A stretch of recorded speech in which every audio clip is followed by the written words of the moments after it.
Agradecemos muito a presença de todo mundo, né? Veio até bem mais gente do que a gente pensava, e isso é muito bom porque mostra aí também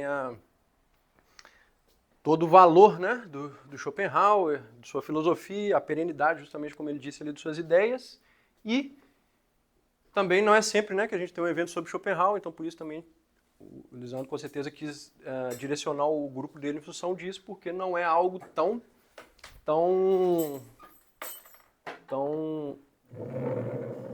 usual assim, né? Vamos dizer assim. Então vamos começar, né? Introdução. Sobre as obras em geral, objetividade, subjetividade, relatividade, filosofia da ciência. Então, notem que aqui eu vou passar por cada área que não é necessariamente uma área que o Schopenhauer abordou, por exemplo, psicanálise, não existia na época dele. Né? Mas como aqui o objetivo é atualidade de Schopenhauer, então o que eu fiz para elencar isso? Trazer alguns pontos, né, onde ele consegue dialogar com a atualidade, certo? Claro que isso é uma coisa que a gente pode pensar e aprofundar, não são todos os pontos que estão aqui que esgotam isso, vamos dizer assim, né? A minha ambição aqui não é esgotar isso, mas colocar alguns pontos onde a gente consiga perceber isso. Então, eu vou abordar as ideias dele e à luz de alguns problemas modernos, posteriores a ele, e que de alguma forma se encaminham até os dias de hoje. Então a gente vai passar um pouco filosofia da ciência, medicina, psicanálise, psicologia, relações atuais, ou seja, relação humana, podemos pensar em questões sociológicas também, né, embora eu não escrevi aqui, filosofia universitária, estética e música. São assuntos bem profundos, então obviamente eu vou passar por cima deles, digamos assim, na generalidade, porque cada um aqui eu poderia fazer uma palestra inteira só sobre um ponto específico, né? Não são pontos que a gente consiga, vamos dizer assim, aprofundar tanto devido ao tempo que a gente tem, que não é muito. Então vamos lá. O Schopenhauer está só iniciando como que eu cheguei em Schopenhauer. Basicamente, eu era adolescente, comecei a ler Nietzsche, e lendo Nietzsche, eu entendi que eu precisava estudar Schopenhauer se eu quisesse entender Nietzsche. Tem gente que às vezes fica só no Nietzsche, tu nota isso em algumas pessoas que estudam Nietzsche, tu é um cara que estuda também Schopenhauer, mas a gente percebe que o Nietzsche muitas vezes está dialogando com alguém que a gente não sabe. Muitas vezes esse locutor oculto, vamos dizer assim, é o Schopenhauer, né? E aí para quem leu o Schopenhauer, a gente consegue voltar a Nietzsche e ver ali a profundidade da discussão que está com o Schopenhauer. Isso acontece com muitos filósofos, mas muitas vezes o Nietzsche oculta essa fonte, vamos dizer assim, né? Não interessa ele ficar citando o tempo inteiro com quem que ele está dialogando. E aí cheguei em Schopenhauer e acabei gostando muito, e aí, né, fui a vida inteira lendo aí a obra dele e tudo mais, e basicamente foi assim que eu cheguei nele. Percebendo isso, então, a gente tem uma obra muito grande, tá? E que essa obra vai abordar muitas coisas distintas. A gente tem aqui um pouco da obra dele. A obra capital de Schopenhauer é O Mundo como Vontade de Representação. Tá? Vou falar de algumas coisas que estão aqui. E na medida que eu for citando os livros, foi bom eu trago esses livros, porque aí eu vou mostrando para vocês também, já que depois, né, vai haver o grupo de estudo e tudo mais, então vai ser importante vocês conhecerem um pouco assim, de cada obra, o que ela trata de um modo geral. O Schopenhauer, então, ele, no Mundo como Vontade de Representação, já traz a questão da estética, ele traz a questão de uma filosofia do direito, né, dentro dessa obra, ele traz questões relativas à epistemologia. Então ele começa o Mundo como Vontade de Representação com questões epistemológicas, como se dá a questão do conhecimento em face da objetividade humana, da subjetividade, da representação, né, como o próprio título já diz, o Mundo como Vontade de Representação e tudo mais. Então ele vai tratar nesse livro de muitas coisas e algumas delas vão estar aqui. E esta primeira aqui, principalmente. Tá? Então já vamos começar aqui nesse ponto 3, que é um ponto, então, que, de fato, ele toca em algo que para nós, né, é atual, mas que em sua época ele, digamos que faz algo novo ali, né, de algum modo. Tá? Que é o seguinte, ele aproveita da filosofia do Kant, né? Ele é um grande leitor de Kant, ele faz algumas críticas a Kant, mas em muitos pontos também elogia, né? E tudo. E ele tem essa relação, vamos dizer assim, às vezes harmoniosa, às vezes conflituosa com Kant, mas muito mais com outros de seus contemporâneos, como Fichte, Schelling, Hegel, principalmente, né? Schopenhauer passa a obra inteira dele criticando Hegel. Então, ele conheceu o Hegel, né? Assistia às aulas dele e tudo mais, ele dava aula numa universidade que o Hegel estava simultaneamente dando aula, na qual, né, o Hegel estava simultaneamente dando aula, e todo mundo ia para os cursos do Hegel e ninguém ia para os cursos dele. Então, né, isso aí também eu acho que ajudou ele depois a virar um crítico do Hegel. Mas, claro, também não nesse sentido pessoal, mas sim entrando nas ideias. Então, essa questão, por exemplo, da subjetividade estava em voga na época dele, certo? Quem já leu Fichte e outros filósofos ali do idealismo alemão percebe que isso aqui está muito em voga, por quê? Principalmente por causa de Kant. Né? Então, como que Schopenhauer trabalha isso e por que é uma questão atual? E por que eu trouxe aqui isso dentro da relatividade da filosofia da ciência? Que é o seguinte, desde Newton, o que a gente tem? A gente tem uma ideia, mais precisamente um conceito, é o conceito de tempo absoluto. Né? Quem já estudou aí um pouco de Newton e tal, na escola a gente não vê muito isso, né? Tempo absoluto, a gente calcula o tempo ali, mas não entra nisso de modo filosófico. Né? Mas basicamente o Newton pensa num tempo absoluto, certo? Só que na sua própria época, isso não foi passado adiante, porque a filosofia da ciência, vamos dizer assim, e a ciência, né, a física do Newton foi quem vingou, porque a Inglaterra, enfim, por causa do poder... Só cuidado com... por causa do poder da Inglaterra na época e tudo mais, né? Então, do domínio que o Newton teve, as suas ideias foram muito mais passadas adiante. Mas, por outro lado, você tinha um Leibniz naquela mesma época. Né? E Leibniz, que é um cientista que às vezes, né, é desprezado em alguns pontos assim, mas que tem um peso muito grande dentro justamente aí, não apenas da ciência, da matemática, da física, etc., mas também da filosofia da ciência. E Leibniz já tinha uma ideia de não pensar o tempo como absoluto. Tá? Então, isso que a gente chama hoje, posteriormente, né, com Einstein, com outros cientistas, etc., de relatividade e de um tempo que depende do espaço, isso já tem um germe Leibniz. Porque a gente observa isso porque justamente, né, a questão newtoniana vingou na época e também Leibniz não é um filósofo tão estudado, vamos dizer assim, a não ser por especialistas. Né? Mas quando a gente para realmente ler Leibniz, ler as cartas entre Leibniz e Newton, que eles trocaram cartas antes do Leibniz morrer, e são cartas onde eles estão discutindo os problemas teológicos e problemas científicos e filosóficos. Muito mais do que matemática, física, etc. São esses problemas aí de ordem filosófica e teológica. E, nessa medida, o Leibniz já tinha antecipado isso. Tá? Essa dependência do espaço e do tempo que não era clara a Newton. Só que isso meio que ficou contido ali e não se espalhou, vamos dizer assim, e Newton foi quem né, expandiu suas ideias mais. E aí vem Kant, etc. Claro, tem um gap de tempo aí até chegar ao Schopenhauer. Então o que Schopenhauer tem a ver com isso? Que ele retoma no mundo como vontade de representação a questão da dependência do espaço e do tempo. Tá?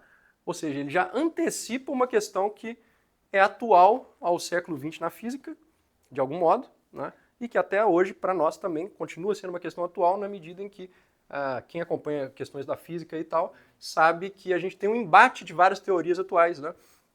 Seja a relatividade, seja a física quântica de outro lado, seja a teoria das cordas de outro, etc. E você não consegue fechar a física, porque essas teorias estão, de algum modo, como que, não necessariamente em conflito, né? Mas ainda não chegou ninguém e falou, isso aqui que vai unir tudo isso, né? O mundo quântico, o mundo de um espaço relativista, um macro, pensando no macro, né? O micro e o macro não estão unidos de uma forma muito, vamos dizer assim, onde essa teoria fecha todos os pontos. Né? E Schopenhauer traz isso no mundo como vontade de representação, não isso no sentido físico, né? Ele não era um matemático, nem um físico, mas ele traz isso dentro da sua metafísica, certo? Essa dependência do espaço e do tempo, né? Ou seja, ele antecipa e traz uma questão, portanto, aí que vai ser atual ao século XX, e muito isso em função o quê? Da sua própria questão conceitual fundamental relativa a mundo e representação.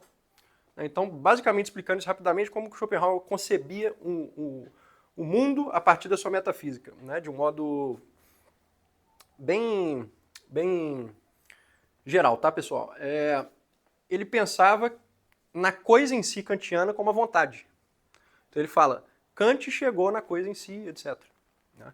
Para quem estudou Kant aqui, talvez saiba ao que eu me refiro, o X, né? O X. Então você não tem como a gente perceber esse X, essa coisa em si, porque os nossos mecanismos, aparatos fisiológicos, anatômicos, etc., o nosso cérebro, ou seja, como a gente representa o mundo, isso não consegue chegar na essência das coisas.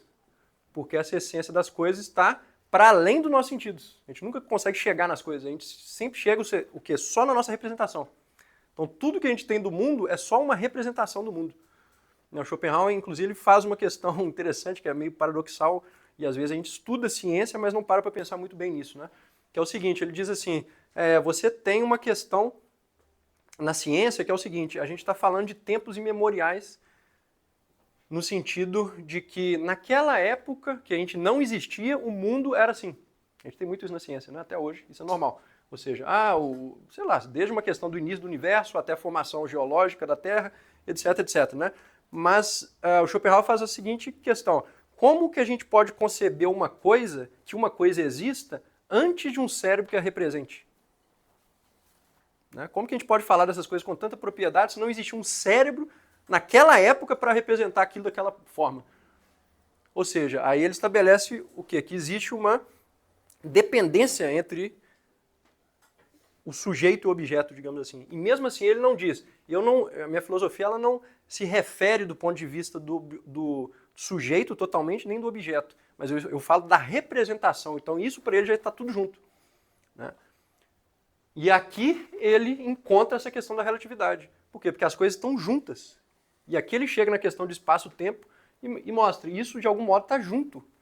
Tá? Você não pode falar, seria tão absurdo você falar num tempo absoluto como Newton, quanto você falar num espaço que independa do tempo. Essas coisas não são independentes, elas são dependentes entre si e tudo isso existe por quê? Porque a gente representa o mundo de tal forma e aí ele vai mostrar, através, por exemplo, eu acho que não está aqui, que a tese de doutorado dele, que é a quádrupla raiz. Isso aqui, sobre a quádrupla raiz do princípio de razão suficiente. Né? Isso aqui, o Schopenhauer traz os meios que o princípio de razão, que é o modo como para ele o cérebro e o corpo, né, apreende a realidade, você tem 4 princípios básicos, por isso que é quádruplo, ou conforme está escrito aqui, quadrúplice. Né? Então ele, nessa obra, por exemplo, que é bem interessante, ele vai já colocar isso, e essa obra, se eu não me engano, antecede o próprio mundo como vontade de representação. Então ele já estava pensando nessas questões e depois chega na obra capital dele. Né? Ou seja, ele estava muito preocupado com isso. Onde que está a objetividade? Tá, qual que é o problema? Se eu sou objetivo, eu tenho que dizer que o mundo existe por si mesmo. Né? Ou seja, o materialismo, ele chama de materialismo a visão puramente científica que remete à total objetividade e, portanto, racionalmente você consegue chegar nessa objetividade que o mundo, de alguma forma, independa de nós. Né? Só que para ele isso não é possível. Por quê? Porque você tem o sujeito. Então você tem que ter alguém representando aquilo. De outro lado, você tem a questão subjetiva. Ou seja, se só o sujeito existe, né, como que você vai explicar, por exemplo, uma questão de todos os corpos comunicarem de uma forma ou de outra, eles conceberem um mundo parecido, né, ao fato das coisas não seguirem a minha vontade necessariamente daí em diante. Então ele entra nesse abismo aí, que é uma coisa muito difícil de se resolver, né, uma questão talvez insolúvel, vamos dizer assim. Só que ele tenta dar resposta para isso.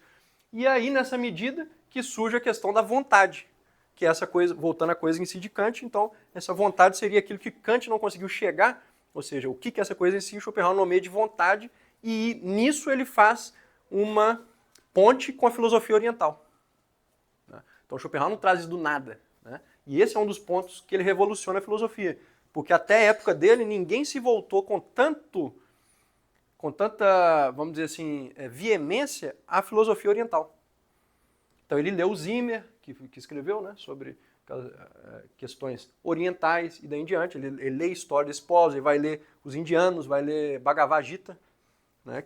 Vai ler enfim, tudo isso, os Vedas e daí em diante, né? E na medida em que ele lê isso, ele traz a concepção, parte dessa concepção, vamos dizer, mitológica, né, do Oriente para tentar entender isso que seria a essência do mundo. Tá? E essa essência do mundo, ela destoa de qualquer pensamento ou de essências ou de ideias naturalistas após Descartes. Por quê? Porque ali, e isso culmina em Hegel, por daí muito da crítica dele a Hegel também, porque para Hegel tu tem uma razão na história, certo? Então tu tem uma história que tem que caminhar para um fim. Você tem uma finalidade nas coisas, né? Que vem de uma questão religiosa também, né? Tipo, vai ter o apocalipse, você tem que chegar em algum lugar e aquilo tem que acabar, tem que começar de novo, etc. Né? Schopenhauer, isso, e aí Schopenhauer rompe com isso, em qual sentido? Ele diz, não, o mundo, a essência do mundo é uma vontade. Isso ele traz também, né,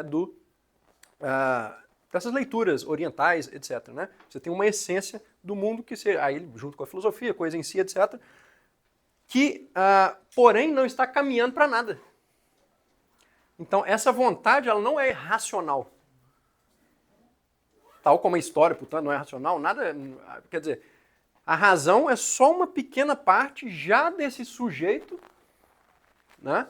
E que está dada como algo completamente limitado pelo corpo desse sujeito. Em qual sentido? No sentido fisiológico mesmo.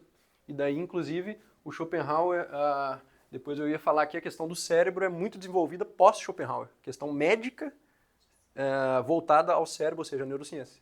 Por quê? Porque o Schopenhauer primeiro falar, não, tudo isso é cerebral. Né? Então, quer dizer, vocês têm que dar mais atenção à questão fisiológica. Né? Não é a alma, não é não sei o quê, é o cérebro que, vamos dizer assim, tem a sua materialidade e, portanto, a gente tem que se voltar muito mais para ele. Ele, inclusive, durante a filosofia dele, ele cita várias questões anatômicas e fisiológicas mesmo e faz especulações científicas, né, que os cientistas mesmo não faziam na época. Então ele antecipa coisas da neurociência sem que existisse a própria neurociência. Né? E aqui, por isso que eu trouxe aqui um pouco disso nesse sentido, só que é o quarto ponto, eu não cheguei lá ainda. Então é isso. Ele tem essa vontade, ele interpreta essa essência como vontade, só que aí vem a representação, ou seja, como essa vontade representa a si mesma através dos seres. Né? Então, para o Schopenhauer, cada ser, um cachorro, um gato, etc., ele está representando esse mundo também, a partir dessa essência. Ainda que cada um represente esse mundo de uma forma distinta. Aproveitando essa questão dos animais, só para não esquecer, porque eu não pus aqui, é bem interessante também a atualidade da questão schopenhaueriana e os animais. Né? Por quê? Porque hoje, mais que nunca, está muito atual essa questão, né, do valor aos animais, né, de você interpretar os animais como um ser de valor igual ou, enfim, algo mais próximo, né, de nós do que era no mundo antigo. Schopenhauer, dentro da filosofia, que eu lembre, não tem ninguém que antecipe isso além dele. Né? Claro que depois dele aí vai se tratar disso, mas ele, com certeza, foi um dos primeiros a tratar isso de uma forma bem interessante e que está, né, mais próximo de nós e, portanto, é atual. Por quê? E isso não nasce do nada, nasce de dentro da filosofia dele, porque ele, numa parte inicial do mundo com vontade de representação, ele escreve mais ou menos que os animais eles não têm a questão racional, mas eles têm um entendimento. E isso ninguém tinha especulado ainda. Então, quer dizer, nós temos o entendimento, nós temos a intuição e nós temos a razão. O animal, a única diferença é que ele não tem razão, mas o entendimento e a questão de seguir o princípio de razão e a representação do mundo a partir do princípio de razão que gera causalidade, que o princípio de razão, ele unido, vamos dizer assim, não é mais que isso. Ou seja, como a gente representa o mundo através da questão de causa e efeito, ou melhor, como a gente entende que existe causa e efeito. Ou seja, um gato, ele entende que existe causa e efeito.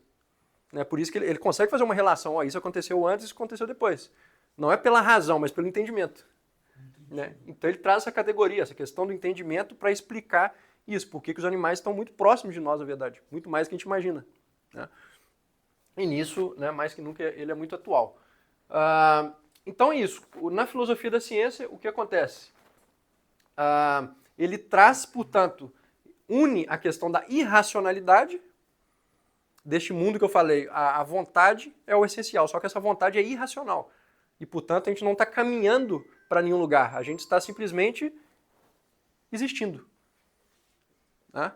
E esta existência, ela é irracional porque ela não conduz a nada no sentido final, né? Como algumas religiões pensam, como algumas filosofias até a época dele propunham, e como a gente sempre teve no Ocidente, vamos dizer assim, como algo quase que reinante, né? Até hoje, a maioria das pessoas talvez acredite, né, em algo mais finalista, e para o Schopenhauer não é nada disso, né? E isso tem tudo a ver com a questão dessa relatividade. Por quê? Porque isso nos conduz também à ideia dessa dependência que é causada pelo objetivo junto com o subjetivo que geraria a representação, né? E que, por sua vez, então, como está tudo muito junto, tempo, espaço e a causalidade nossa percebendo essas junções, você tem um pensamento que é mais relativista nesse sentido, não no sentido político, tá? Mas nesse sentido mais voltado para a epistemologia. E que já estava, de algum modo, em Leibniz. Né? E que a gente muitas vezes não faz essa ponte. Pô, o Leibniz já antecipou isso, inclusive ele antecipou Schopenhauer, só que Schopenhauer está desenvolvendo isso. Né? Schopenhauer isso cita muito Leibniz na estética. Tá? Então, quando Schopenhauer fala a música é uma linguagem, a música é a filosofia numa linguagem que a razão não compreende, ele está, na verdade, fazendo uma transformação de uma sentença de Leibniz. Mas a gente vai chegar lá. Ele tem essa relação com Leibniz, embora não seja um filósofo que ele cite tanto, né, quanto outros. E aqui a gente já pega essas questões para chegar no próximo ponto, que é este ponto voltado ao irracional, inconsciente, a questão fisiológica, medicina, psicanálise. O que a gente tem aqui, tá, pessoal? Por que eu elenquei isso? Porque é algo que, dentro dessa questão da atualidade, do que é atual em Schopenhauer, eu acho crucial. Tá? Então, irracional, porque, como vocês entenderam, né, o Schopenhauer ele tem essa essência como algo irracional. E, portanto, para ele, não é só a essência do mundo que tem um caráter irracional e, portanto, não está levando a fim nenhum, mas também a gente, em nossas vidas, tem muito mais coisas irracionais, instintivas, afetivas, etc., do que racionais. Tá? Hoje isso é muito mais claro para a gente. Por quê? Porque hoje a gente tem a psicologia, né, tem a psiquiatria, etc., etc., e tudo isso fica mais claro, né, mas na época não era tão claro. Agora, ele tirou isso do nada? Também não. Porque se a gente volta nos moralistas franceses, a gente vê que tudo isso estava lá. Tudo isso no sentido de pensar a razão como subordinada aos afetos, emoções, etc. Os moralistas franceses já tinham isso. O Vauvenargues ele tem uma frase, né, no francês, deixa eu ver se eu lembro,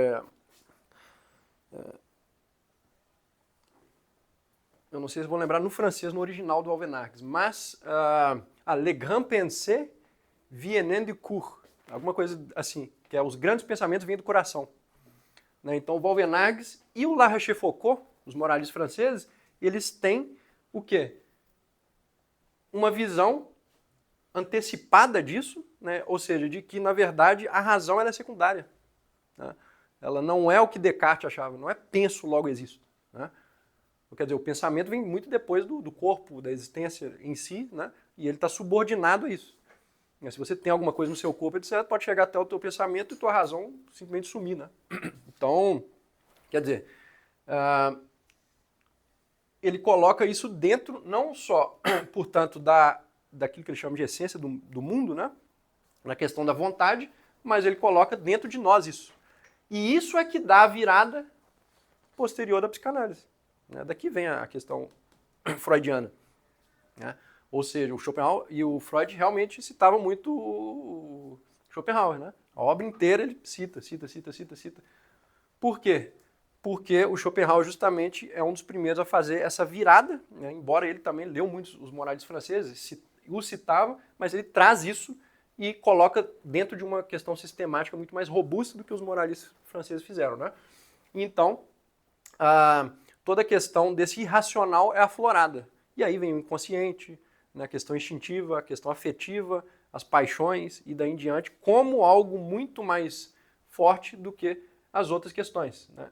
E mesmo muitas vezes, quando Então a razão ela já vai entrar no sentido, às vezes, de justamente beneficiar algo instintivo, por exemplo. Por exemplo, quando tu limita um instinto seu através da razão, na verdade, o que você está fazendo? Né? Você está, como depois em Nietzsche também, o Nietzsche vai explorar um pouco isso, você, na verdade, está tiranizando esse instinto a partir de outro, né? Da influência do outro.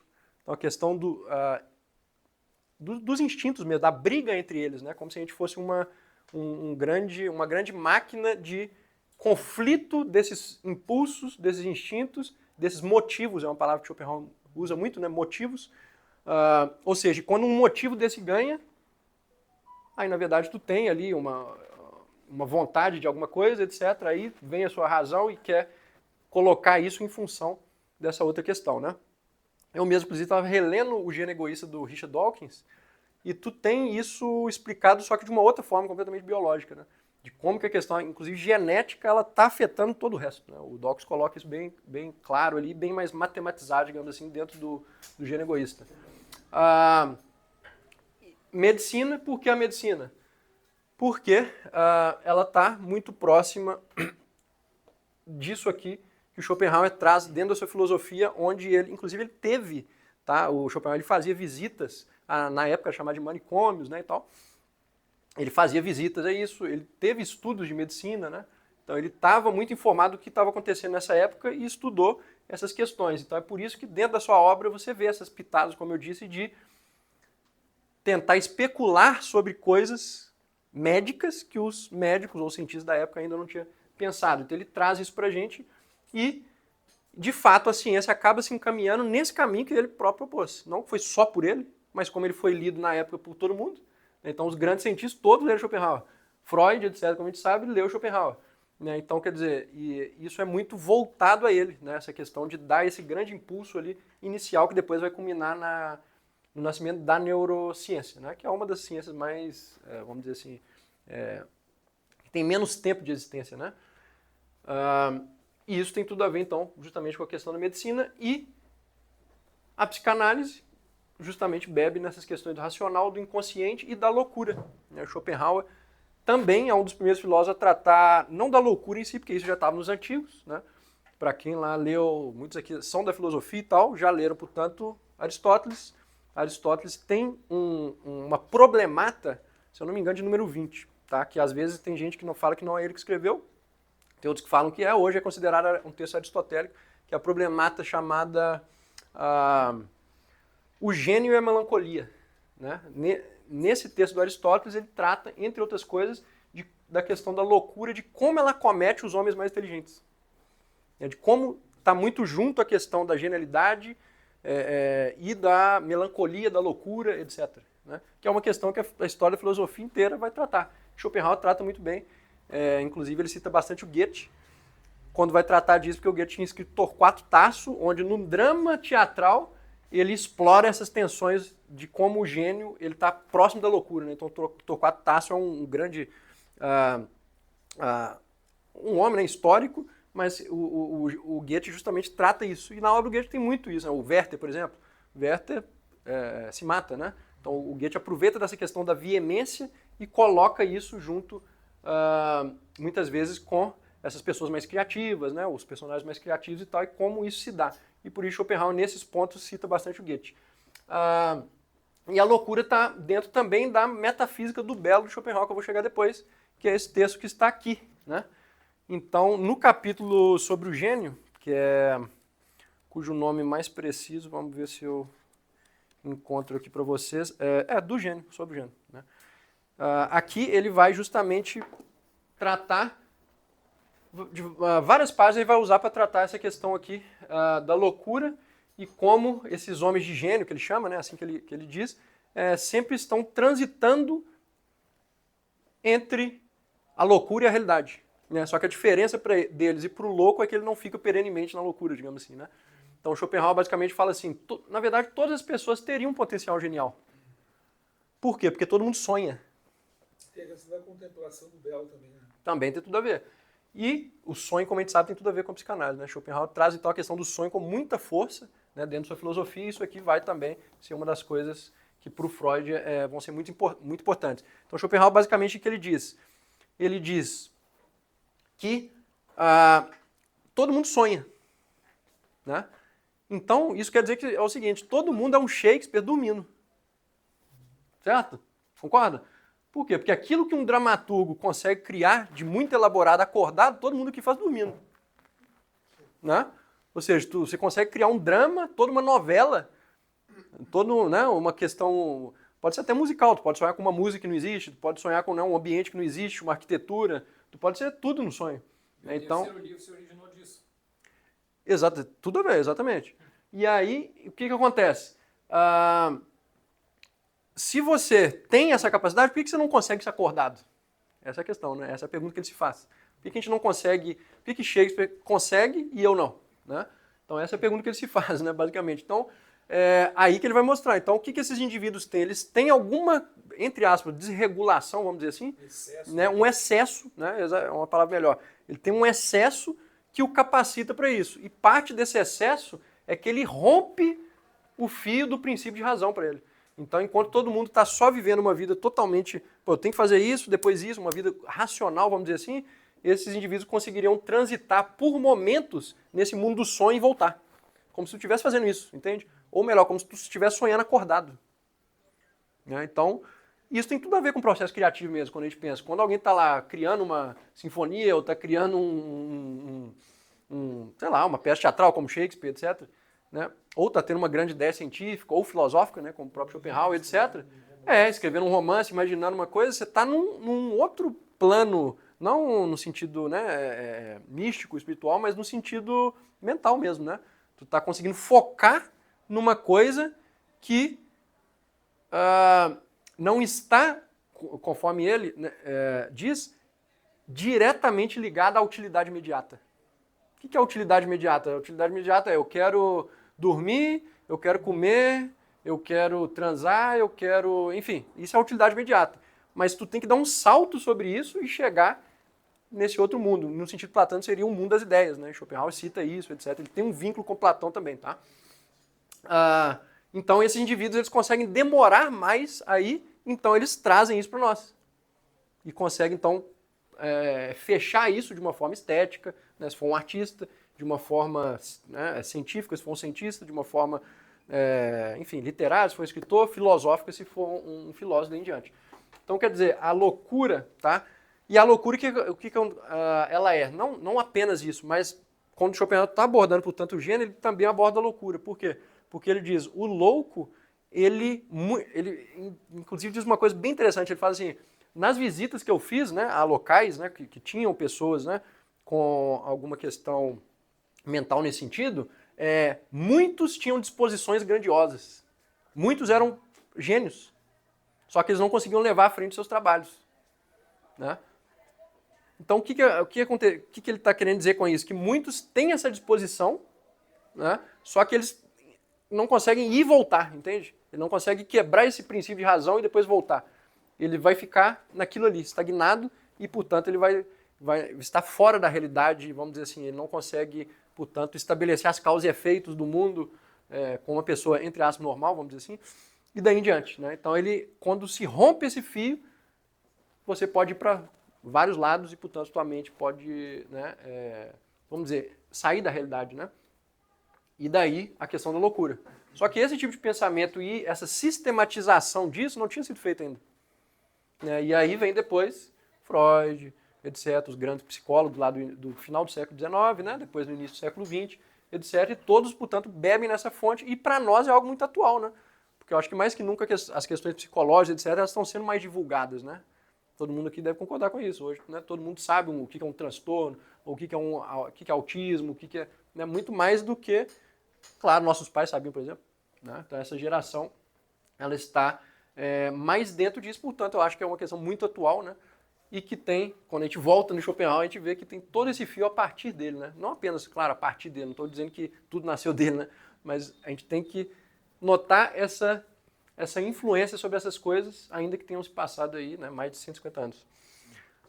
E daí a gente chega, então, na psicologia e na superdotação, o gênero em Schopenhauer. Aqui eu já disse um pouquinho, então não vou aprofundar muito nisso, mas por que eu trouxe aqui como um assunto muito importante dentro do que eu vejo como atualidade de Schopenhauer, e isso é uma coisa que eu nunca ouvi ninguém falar.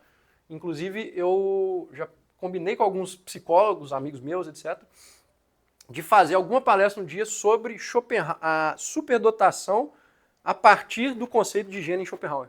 Por quê? Porque Schopenhauer é tão interessante, as coisas que ele escrevia na época, tão antecipado, assim, é impressionante mesmo. Por quê? Porque depois, quem nunca estudou isso, depois estudem, tá? Um pouco sobre a questão da superdotação dentro da psicologia.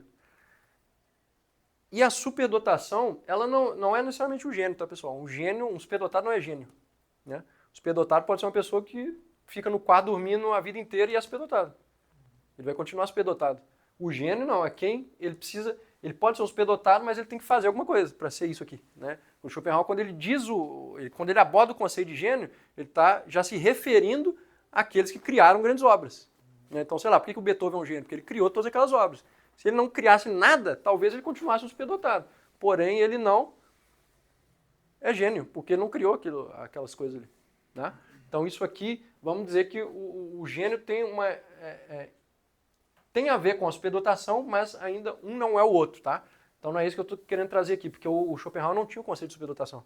Esse é um conceito do século XX na psicologia e, né, é bem recente, vamos dizer assim, tá? Só que isso se combina de qual forma? No sentido de que muitas das coisas que o Schopenhauer coloca como características do gênero nesse livro aqui, ou, né, em outros, no alemão é outra coisa, não é isso aqui. Esse aqui é o título no Brasil. Muito do que o Schopenhauer falou vale para o superdotado. Né? E como que eu descobri isso? Porque eu né, gosto de estudar isso aqui e gosto de estudar Schopenhauer. E aí eu vi a semelhança entre as duas coisas e falei, cara, o Schopenhauer antecipou tudo isso aqui, já estava lá. Só que não estava estabelecido dentro da teoria psicológica da superdotação, etc, etc. Então, assim, quem quiser um dia, né, fazer um trabalho sobre isso, já tem um tema muito bom. Não sei se eu vou conseguir fazer isso, talvez não um termo de escrita, né, mas uma palestra talvez eu consiga fazer sobre isso aqui. Talvez não tenha tempo para fazer um artigo, né, mostrando como que ele, né, uma coisa bonitinha acadêmica, não sei, né, talvez um dia.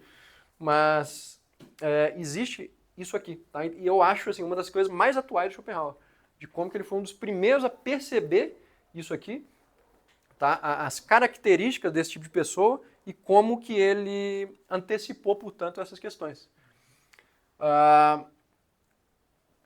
Enfim, então é uma das coisas.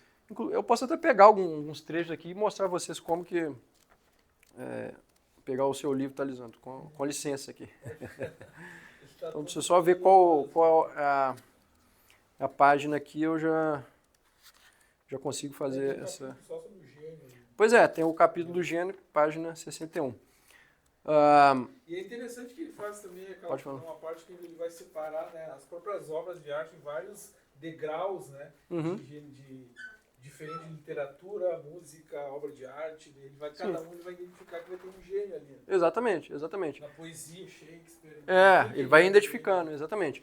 Olha só que interessante, só nessa primeira aqui já dá pra gente fazer a ponte com a psicologia dos superdotados atual. Ó. Ele diz assim, em consequência, a genialidade reside na capacidade de proceder de maneira puramente intuitiva, de perder-se na intuição e de afastar por inteiro dos olhos o conhecimento que existe originariamente a serviço da vontade e daí em diante. Aí ele entra na metafísica dele aqui. Tá? Mas só essa primeira frase não interessa. A genialidade reside na capacidade de proceder de maneira puramente intuitiva, mas para frente ele vai falar também de maneira objetiva. E ele cita inclusive o Goethe aqui para frente. Ó. Aqui. Como diz Goethe, o que oscila no fenômeno fixar em pensamentos duradouros. Eis aí a clareza da consciência do gênio que Jean Paul, com razão, indica como uma de suas principais características. Ou seja, a questão da objetividade de tu conseguir fixar o fenômeno e de tu, basicamente, ter a capacidade de proceder de maneira completamente intuitiva. O que isso tem a ver com a psicologia atual da superdotação? Que as pessoas superdotadas elas têm um foco muito maior nas coisas.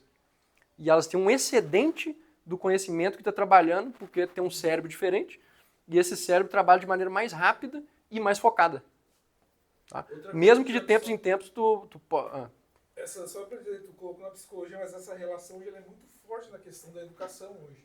Tem isso muito também, forte. né? Então a educação hoje está toda imersa na discussão psicológica mesmo, dos alunos diferentes, estudantes diferentes. Né? Exatamente. É um É um tema muito atual. Entende? Então, cada ponto que a gente... É mais ou menos assim, cada ponto que a gente pega aqui, que ele antecipou e ele escreveu, né, dentro do que ele tinha na época, de recursos, etc., muitas dessas coisas podem ser voltadas aqui para dentro, tá? Como isso aí. Claro que os psicólogos hoje eles não estão falando de proceder de acordo com a capacidade puramente intuitiva, né? Mas eles vão falar, não, eles têm um hiperfoco. Né? Então, é a mesma coisa, só que... ou algo parecido, né? Não a mesma coisa, algo que a gente pode aproximar, mas que no final quer relatar um tipo de característica de determinadas pessoas, etc, etc. Né? Então, é bem interessante isso. Tá? Tiago, só para não perder, tem um texto dele que está no Parerga, que é sobre educação. Sobre educação. Fazer uma crítica, né, que a educação, como é conhecida, ela coloca como a priori o conceito e a abstração, e não a intuição. E ele disse que o necessário seria colocar a intuição em primeiro lugar. Sim, sim. Um pouco isso, essa questão. Conhecimento intuitivo, exatamente. O conhecimento intuitivo é muito mais importante do que o conhecimento abstrato conceitual. E o que a gente faz é o inverso na educação. Ensina o conceitual abstrato e abre mão do intuitivo. Quando o intuitivo exatamente. É o que permite o conhecimento mais exatamente. Coisas, né? Inclusive, isso é um ponto... Exatamente. Inclusive, esse ponto é muito importante para isso aqui. Tá? E para Schopenhauer, por quê? Porque, na verdade, a gente tem um conceito errado na cultura em geral do que é o superdotado. Quando a gente pensa em superdotado, o que puseram na nossa cabeça? Que é o cara matemático que fica no quarto fazendo 1000 coisas, etc, etc. Não, muitas vezes o superdotado é só um cara muito criativo. Que às vezes ele não consegue fazer nada porque ele é tão criativo que ele não consegue chegar a lugar nenhum. Ele faz 1000 coisas ao mesmo tempo e não faz nada. Muitas vezes é isso aqui. Né? Não é o cara matemático que fica lá no quarto. Ou seja, basicamente... colocando isso com o que você está falando, é o conhecimento intuitivo acelerado, vamos dizer assim, e a questão criativa que é mais aflorada, né? Portanto, e não a questão necessariamente abstrata. Claro que se enquadrar ele em conceitos abstratos. Exato, e a gente sempre tende a pensar ele, né, de uma forma de uma pessoa que tem necessariamente uma inteligência muito abstrata. Isso existe? Sim, porque a gente tem vários tipos de inteligência, né? Tem a inteligência, a questão sinestésica, corporal, né? Então, por exemplo, um esportista pode ser um superdotado, um cara, sei lá, do futebol muito foda, um Pelé, etc, etc. Porque ele tem aquilo ali muito aflorado de um modo que ninguém ou poucas pessoas tenham, né? E isso aí faz com que ele, portanto, né, consiga expressar isso no futebol ou, sei lá, em qualquer outro esporte, né? Mas é isso, então a gente tem um conceito errado e Schopenhauer, de algum modo, já traz isso ao falar justamente da questão intuitiva, né? Então a questão criativa, intuitiva, etc., que estão nessas pessoas aqui, não é necessariamente o conceito mais abstrato, matemático, etc, etc. Tá? Enfim, próximo ponto, né? A partir disso aqui, teria muita coisa para falar, tá, pessoal? Como eu disse para vocês, queria fazer uma palestra no futuro só sobre isso aqui, talvez dentro de algum centro, né, mais voltado de psicologia, alguma coisa assim. Mas, então é um assunto bem atual. Relações atuais, esse sim é atual, né? O próprio nome que eu já coloquei, relações atuais. Então, o que isso aqui também, por que este, né, é um ponto que Schopenhauer basicamente antecipou com muita veemência. E eu acho que como ninguém na sua época. Um dos livros onde ele coloca isso foi traduzido, ou uma parte, né, do livro, como Metafísica do Amor. Acho que não está aqui. Metafísica do Amor, no alemão, é Metafísica do Amor Sexual. Tá? E só pelo título a gente já vê que não é uma coisa muito abordada na filosofia, né? Como assim, Metafísica do Amor Sexual? Né? Então, só que Schopenhauer coloca isso de um modo... Assim, vocês têm que ler, só lendo mesmo, que é um texto inacreditável, assim. Como que ele... A escrita, né? Para quem é escritor, é inacreditável no sentido formal da coisa. É muito interessante, assim, como ele vai... né, fazendo as digressões e tem um final que é bombástico, é muito, muito interessante. Fora com as questões sarcásticas que ele põe no meio, né, que é piada o tempo inteiro, Schopenhauer é muito assim, né?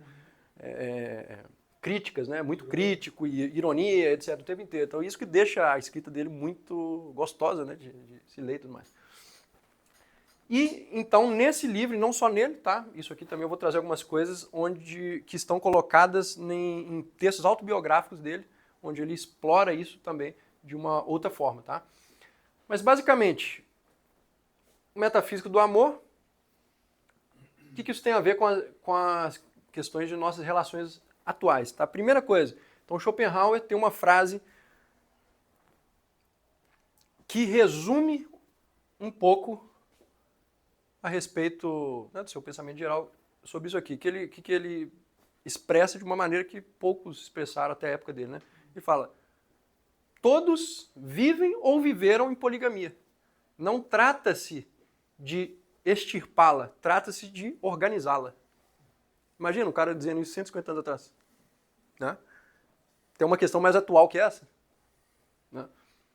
Então, assim, ele já percebia isso. Né? E ele percebia no sentido, por que a literatura, por que a filosofia, etc., eles estão tão preocupados com isso, né? Por que as pessoas preocupam-se tanto com... Ele começa o Metafísica do Amor assim, por que as pessoas estão tão preocupadas com quem faz sexo com quem?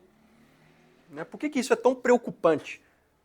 Aí ele continua, porque disso depende toda a geração posterior. Então, como que para ele isso se dá? Isso se dá a um nível de espécie.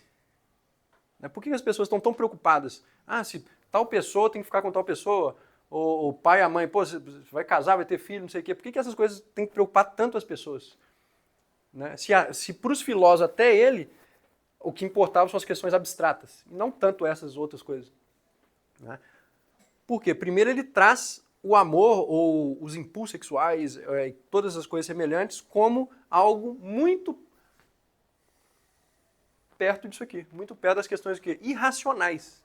Então, se o que move é algo irracional, e a vontade, etc., etc., né, essa essência do mundo é vontade, essa essência do mundo é irrazão, existe algo em nós também que está nos impulsionando a isso que a gente chama de amor de uma forma completamente irracional, de uma forma instintiva, etc., etc. Né? E isso aí, portanto, ele vai ligar a questão metafísica. Por isso que é a metafísica do amor, porque ele está ligando a questão metafísica dele, da vontade, das paixões, como a gente viu, do irracional, etc., etc., a questão do amor. Então, por isso que o amor, ou como ele chama, amor sexual, vira algo como que central. Né? E que para nós hoje é muito atual, no sentido de que quase a gente pode dizer que tudo está baseado em sexo na sociedade atual. Né? Você vê, todas as músicas é isso. Todo filme tem que ter isso. Tudo tem isso. Né? Como nunca teve. Né? E por que talvez é assim e por que talvez a gente nunca consiga sair disso? Porque isso está como elemento central na vida. E não tem como você... Pode ser a religião, pode ser tudo, e não consegue dar conta disso. Né? Digamos assim, de conter isso. E quando você começa a conter muito, isso começa a sair para todos os lados. Daí a questão poligâmica. Então, por isso que ele fala, nós vivemos em poligamia sempre. Só que isso é temporal, não é velado ou não. Né? Daí os elementos da literatura, de todas as épocas, etc., que é onde você tem a traição como algo central. Mas por que importa tanto isso? Né? Por que todos os autores de todas as épocas se importaram tanto com isso a ponto de criar um romance onde, por exemplo, voltando ao Werther, o cara se mata por causa disso? E aí o Schopenhauer se pergunta, ninguém se mataria se não fosse realmente algo que tivesse entranhado na gente, né, de maneira irracional. Então daí ele vai derivando todo o restante. Né? Então, em primeiro lugar, por que eu acho que é muito atual isso? Por causa disso aqui. Ele viu isso com uma clareza que não não tinha sido vista ainda e colocado de um modo muito frio. Né? Tipo, cara, o ser humano ele tem essa questão poligâmica e as pessoas precisam simplesmente organizar isso. Né? E não simplesmente isolar isso como uma questão que você deve combater com religião, etc, etc. E hoje a gente sabe, né, mais do que nunca, é a primeira época onde tu tem isso aí mais colocado. relações poligâmicas, não sei o que, amor livre, outras coisas. Não estou falando que o Schopenhauer defenderia isso. Né? Ou não. Né? Pode ser que ele defenderia isso, ou não. Não temos que entrar aqui. A questão é que ele levantou a questão. Como ninguém tinha levantado ainda, ou colocado pelo menos de uma forma muito objetiva e como quem não está querendo moralizar. Entende? Essa é a questão. Porque talvez um outro filósofo colocaria isso no passado, mas assim, já meio que, cara, tentando moralizar aquilo. Né? O Schopenhauer ele simplesmente fala, é assim e é isso. Vocês vão ter que lidar com isso aí, para sempre. Né? Eu não posso fazer nada, só estou relatando isso aqui. né? Como, mais ou menos como uma frase do Sade. O Sade diz assim, tá, ele responde no meio de um dos romances lá do Sade, ele fala, mas não foi eu que criei esse mundo. Basicamente, o que a gente tem nisso, né? Que você coloca as coisas, mas não foi eu que criei, então eu não tenho culpa disso, só estou relatando a realidade e te dando ela aqui. O que você vai fazer com isso é uma coisa sua, né? Porque não foi eu que criei esse mundo. Então, por que você vai descontar em mim a coisa, né? Então, primeira coisa, poligamia. Segunda, casamento. Então, Schopenhauer, ele era, eu não vou dizer que ele era contrário ao casamento, tá? Mas ele foi um dos primeiros grandes críticos do casamento, principalmente dentro da filosofia.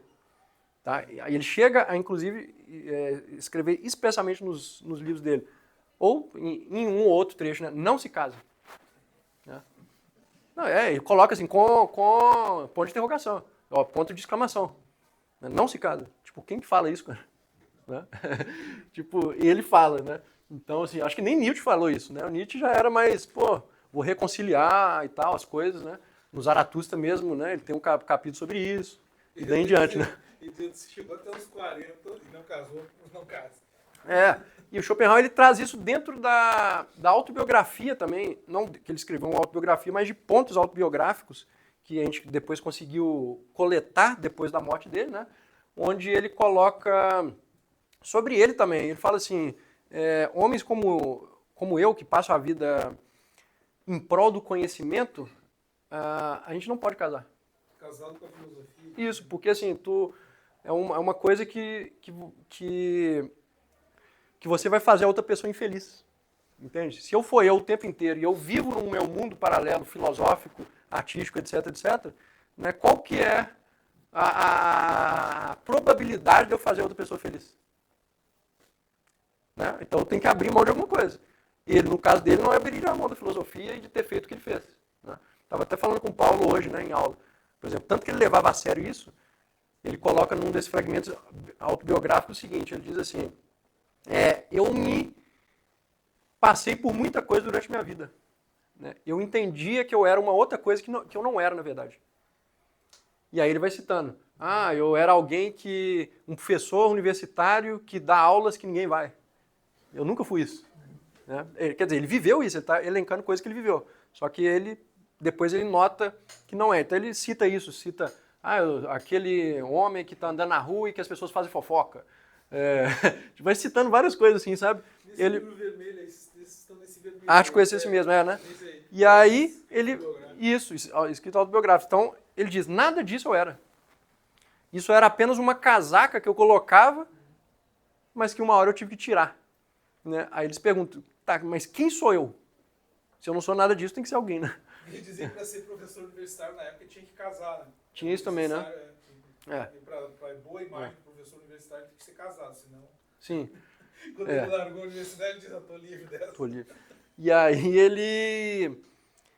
ele fala, tá, eu não era nada disso, nunca fui nada disso. Então quem sou eu? Eu sou aquele que escreveu o mundo com vontade de representação e dei uma solução para o enigma da vida, que talvez vai ocupar os filósofos dos próximos séculos.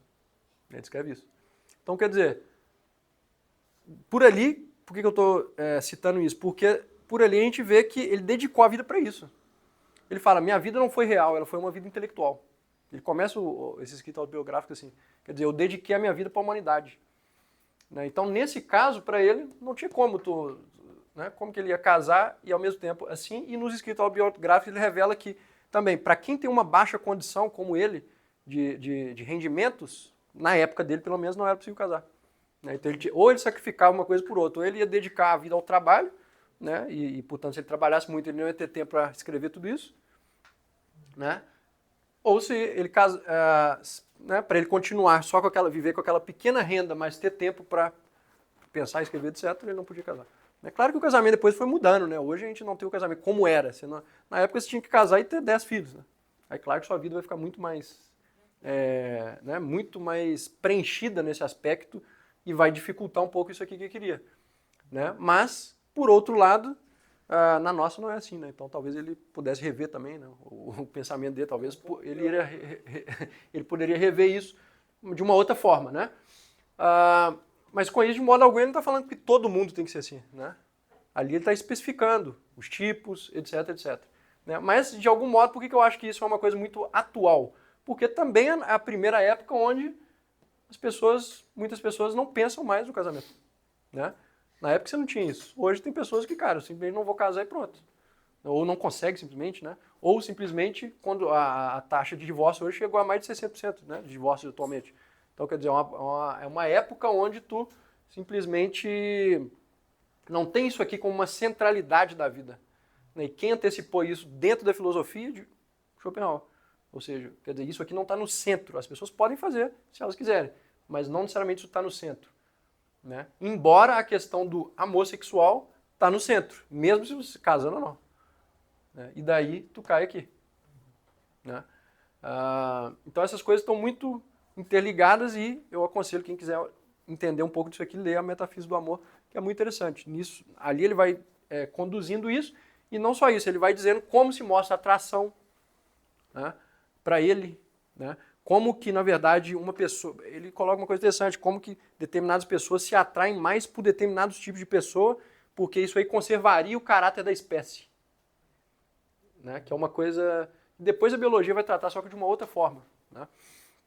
Hoje a gente chama de química, né? Tais tipos de pessoa tem mais química entre as outras. Mas tu não sabe isso racionalmente. Só que seu corpo está demandando aquilo. Para Schopenhauer era mais ou menos isso, ele já antecipou esse pensamento, só que ele colocava o conceito de caráter da espécie, ou seja, para ele a natureza faz isso para conservar o caráter da espécie. O que é o caráter da espécie? O tipo humano mais básico, vamos dizer assim. Por quê? Por exemplo, se muitas pessoas altas só quisessem fazer sexo entre si, né, você o quê? Sairia do caráter da espécie porque só geraria pessoas muito altas. Então, para ele, você tinha um limite dentro da espécie que dizia que aquilo é o ser humano, né, e a tendência era a atração de modo que entre pessoas que equilibrassem isso. E nesse equilíbrio, você manteria o caráter da espécie. Muito interessante, né, isso aí. Mas hoje você tem questões biológicas que não vão dizer, né, essa frase expressamente caráter da espécie, mas vão tratar isso de uma outra forma, né? Então é bem interessante como ele também antecipa isso de algum modo. Enfim. Número 7, vamos encaminhar então para o final. Depois vou abrir também para um pouquinho para, né, quem quiser perguntar alguma coisa e falar sobre algum ponto específico. Sobre a filosofia universitária, eu acho que está aqui também, né, Lisandro? Esse aqui, esse azul.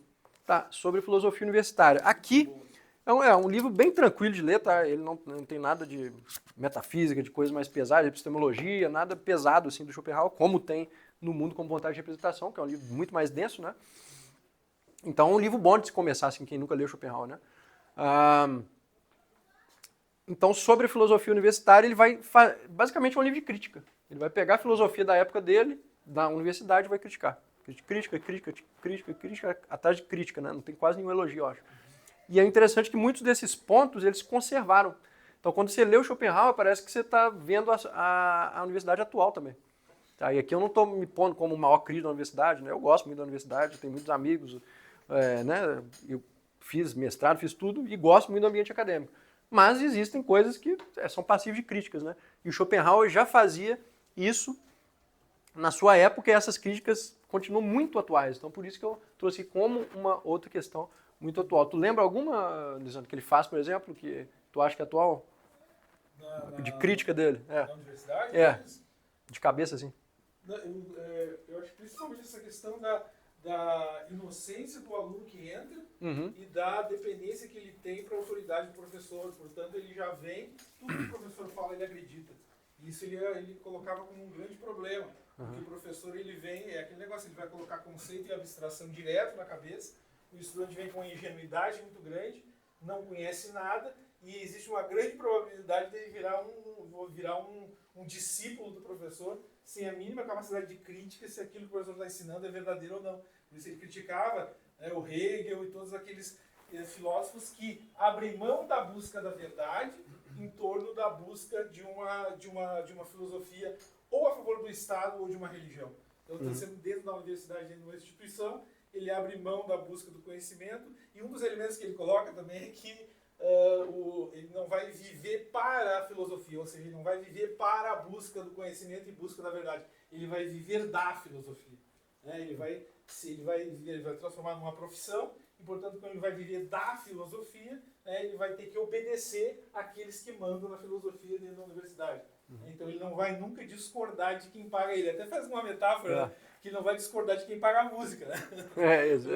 Quem paga a música, quem paga a orquestra escolhe a música. Isso. Então, na universidade é exatamente. Isso que então, basicamente, ele coloca isso. Então, você tem limitações ali, né?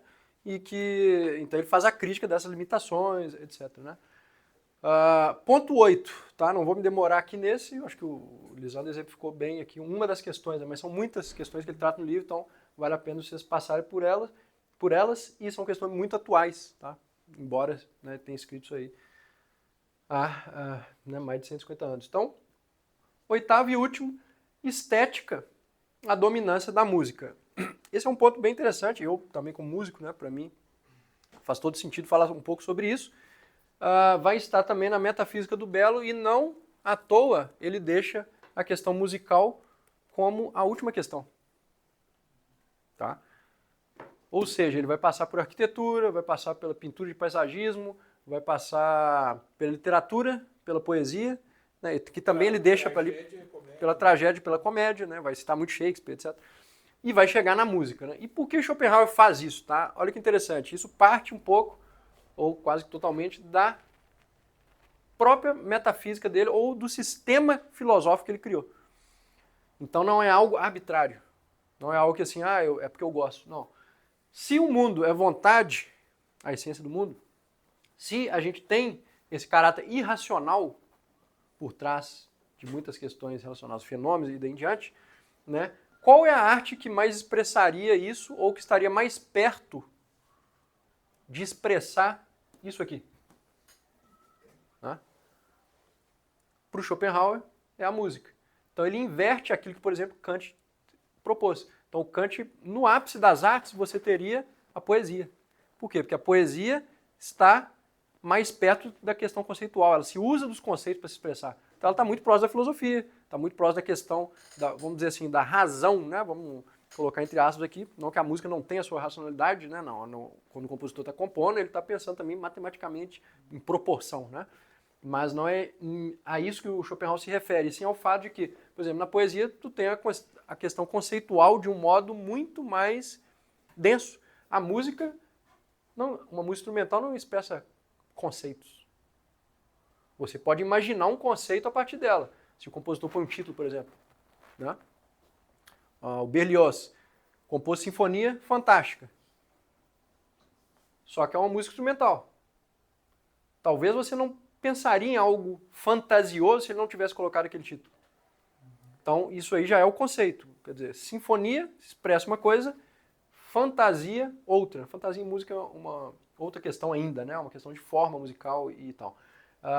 Mas sinfonia fantástica. Então, isso aí te traz algo à memória, mas por meio de conceitos. Se você escutasse essa mesma música sem esse título, será que você interpretaria ela da mesma forma? Né? Por quê? Porque aqui a música já está num nível que não é um nível conceitual. Então, quando você está ouvindo ali uma música instrumental, você não está no nível dos conceitos, você está num outro nível. Né? E é um nível que está muito mais perto daqui, ó, do irracional, do inconsciente e daí em diante.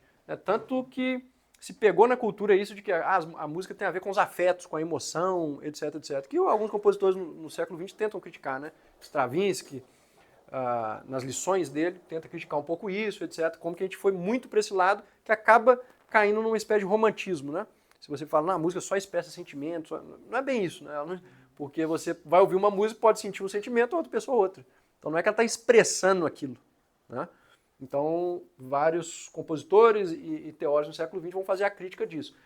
Não obstante, por que a gente ainda faz essa relação? Né? Que não é uma relação direta, mas indireta. Porque a música não é conceitual, como outras artes, como a poesia, por exemplo. E nessa medida, não sendo conceitual, ela não está expressando algo relativo à razão, como, por exemplo, a poesia poderia expressar, mas está nesse âmbito do irracional e também está mais próximo dessa questão do inconsciente, portanto, né? E nessa medida também está ligada a essa questão dos afetos, etc. Então aqui vem essa ponte. e que tem expressa para nós algo muito interessante que o Schopenhauer também foi o primeiro a propor e que influenciou o Wagner depois, que é a ideia de que a música, exatamente por esse caráter não conceitual, etc., ela pode dar ensejo a todas as outras artes. Quando você vê uma peça teatral, você assiste um filme, por exemplo, você tem uma trilha.